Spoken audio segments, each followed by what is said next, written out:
about my novella Goddess, Chapter 28. Maddie, sitting contentedly on Lady Venus's shoulders, suddenly felt a tremendous pressure on her throat, as if someone were strangling her. She grabbed her neck and fought the force and started gagging.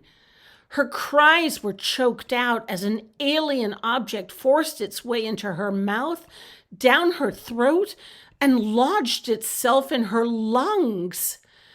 She gazed wildly around her in terror. What was happening?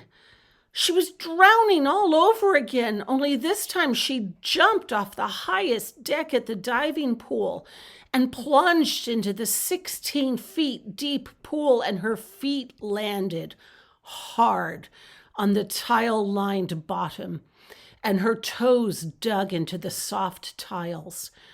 And she pushed up with all her might and swam for the surface, and she strained to reach it as her lungs burned, and she fought every impulse within her not to open her mouth and breathe in water, because the surface of the water was approaching, only not as fast as her body needed. And if only she could hang on for 1 minute more, and she couldn't breathe, and then she breached the surface of the water and burst free from the watery grave.